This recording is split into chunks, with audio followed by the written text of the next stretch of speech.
taliwala sa kapit-o sa panahon. Aduna pagyapon di kitay mga pipila ka kapusong gigasahan og talento para baka imbento og usa ka imbensyon nga mahimo makatabang para mapagaan ang kalisod nga gibati karon natong mga Pilipino. Kining isyong ingkod kanato ni Joyce Vega.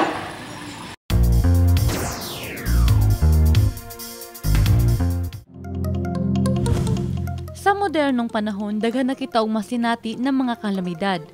Daghan na og mga isyu sa kinaiyahan.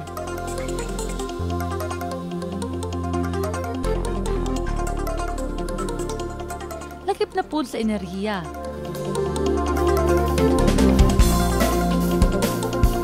Gawas ni ini, daghan na usab ang mga tawo nga galisod.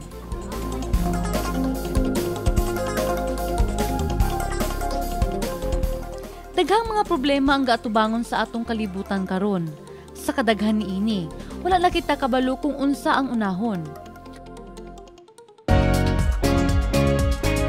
Apan sa ingon pa sa uban, big things start from small beginnings. Busado ni mga inobasyon o imbensyon ang mga tao aron maminusan ang pagkadaot sa kinaiyahan ug mapreserba ang ato enerhiya bisan sa ginagmay nga mga pamaagi. Tungod kay ang pag-abusar niini, mao ang rason nganong gakasinati kita og mga kalamidad.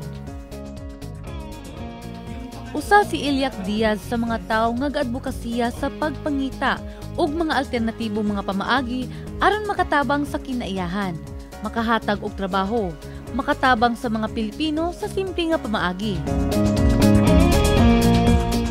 Usa sa kinaulahian niya nga inobasyon mao kining solar light bulbs. Makita gayud nga hayag kaayo kini, daw murag bombilya. Apan gibuhat kini gamit ang recyclable nga usa ka litro nga plastic bottle.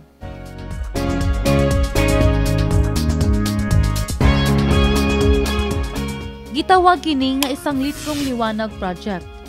Nasugdan kini sa Manila. Og daghan na usab sa mga tao didto ang migamit niini, ilabi na sa mga lugar kung aha lisod-sudlan og hayag.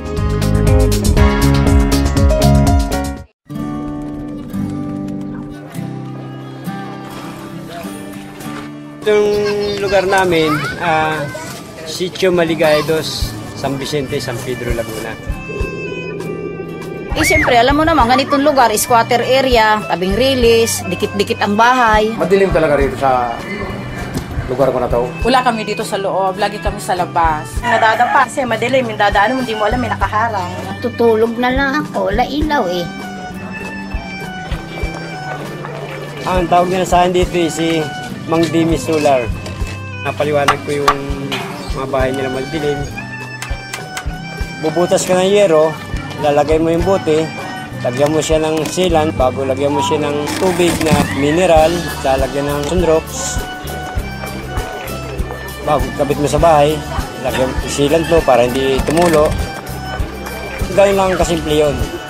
Dati yung ganito, tukadilim nung bago ko pagkapitan. Ngayon, nung kapitan ko na, ito na ang liwanag niya.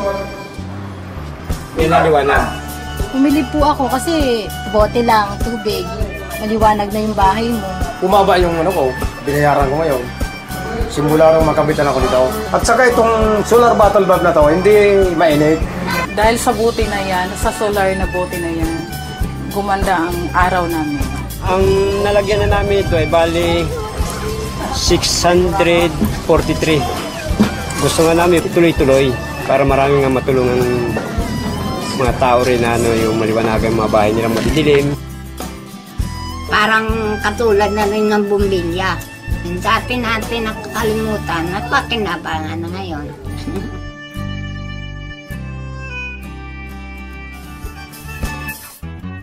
Maliwanag yan sa bahay namin!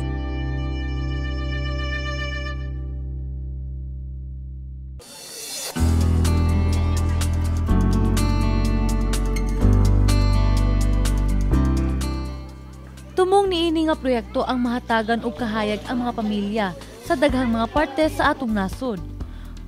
Tungod kay base kuno sa estatistika sa National Electrification Commission niadtong 2009, adunay kapin kun kulang 3 milyones ka mga balay ang wala pay elektrisidad. Tumuusab niini nga maminusan ang mga basura, ilabi na ang 1 ka litro nga mga plastic bottles. Kasagara ga ilabay lang kini nga mga plastic bottles. Busa imbis nga ilabay, pahimos lang kini pinaagi sa proyekto. Usa pa sa nakatsada niini, mamahimong maminusan ang gasto sa kuryente tungod kay imbis na mogamit og dekuryente nga bombilya sa buntag. Kining solar light bulbs na lang ang gamiton. Tungod kay ang kahayag niini makumpara sa 55 watts na suga. Apan ang kahayag niini mo depende sa kahayag sa atong adlaw.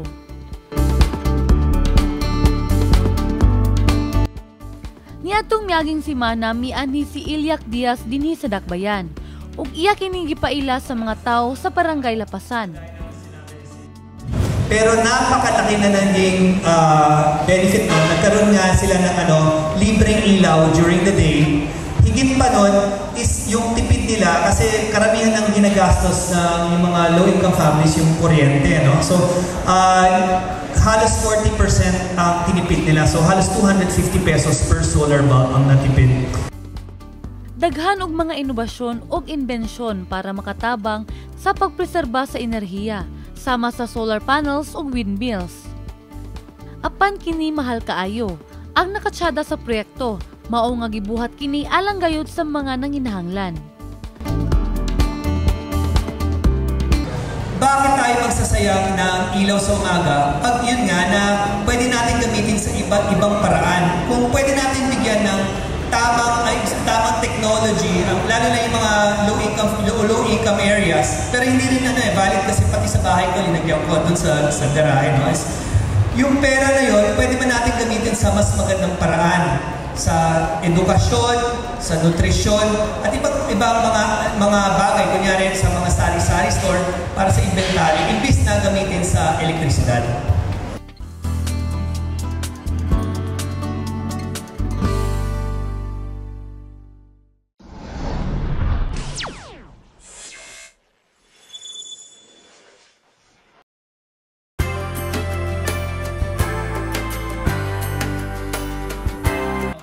Sa mga gusto makabalo ug interesado kung unsaon kini og himo, mao kini ang mga steps sa pagbuhat og inyong kaugalingong solar light bulbs.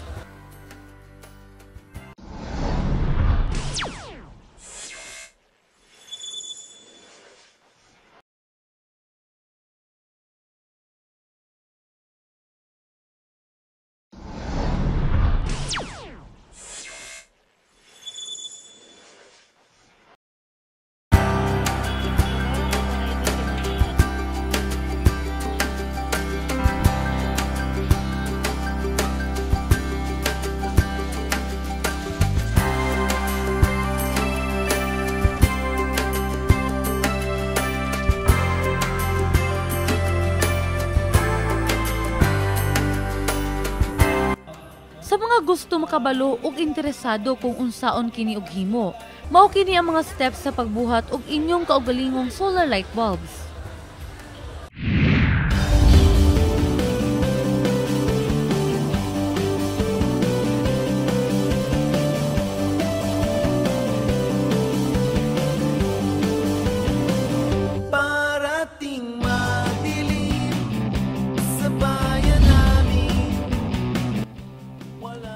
Una, kinahanglan preparahon ang mga materyales. Putlon ang scene sa 9 by 10 inches na kadak-on.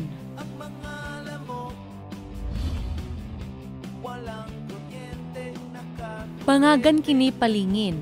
Apan 2 mm kagamay kumpara sa saktong kadak-on sa botilya.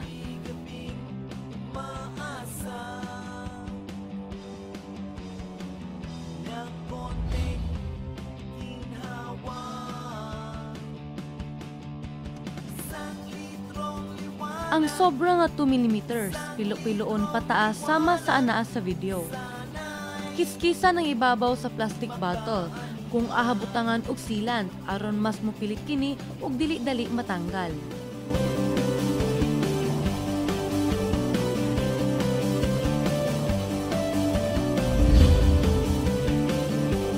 Butangan kini og sealant aron mopilit og dili malusutan og tubig kung ana-ana kini sa atop.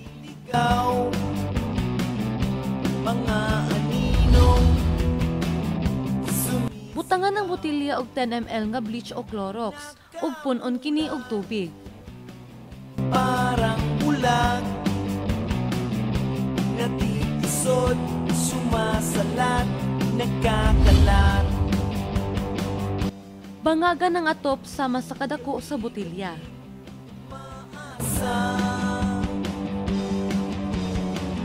Ng konting ginhawa, isang litrong liwanag, sana'y Butangan usab og sealant ang atop.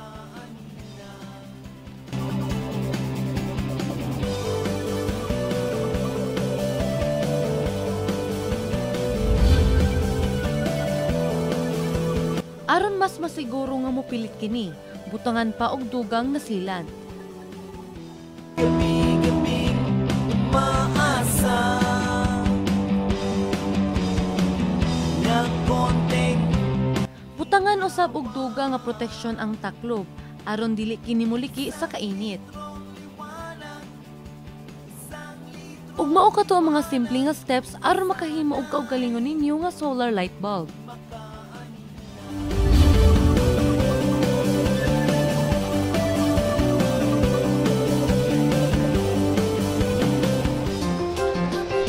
Simple ra kaayo apan dako kini og tabang.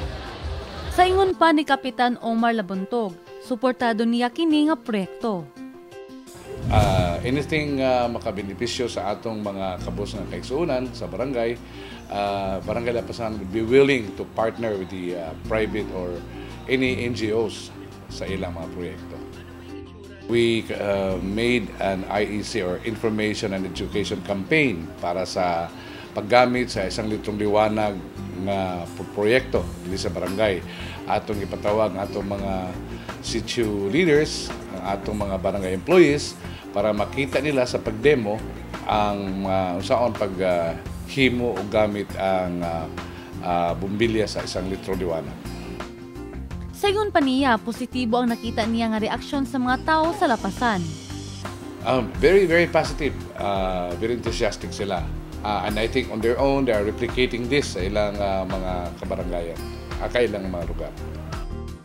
Gani, adunay pipila na ka mga balay ang gibutangan og solar light bulbs, ug aduna pa sila ipaabot pa. Dinis sa San Roque o dinis sa Hillside, unya nakita po sila mga silingan, and I think they are replicating the idea, the bulbs. We're waiting for the donation coming from the JCs regarding sa maghatag sila around 200 bulbs or bottles. Nahatagan kami og gigayon nga bisitahon ang usa ka balay kung aha adunay naka-install nga solar light bulb sa iyang balay. Ug mao kini ang iyang maingon sa proyekto. Gwapo gyud kay siya nga suga kay ug bahin sa kuryente mas tipid man na siya kay ug magsuga ka og adlaw gasto man sa kuryente mas maayo na siya kay wala na gasto.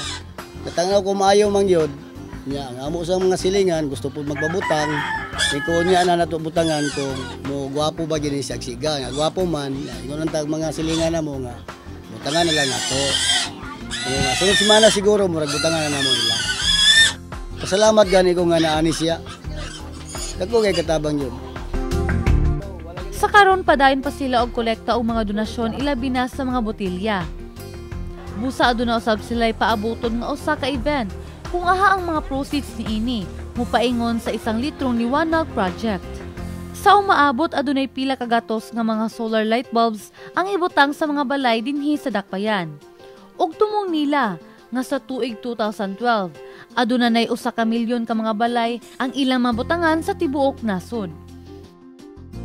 Sa karon ang Barangay Lapasan pa ang adunay naka-install nga solar light bulbs.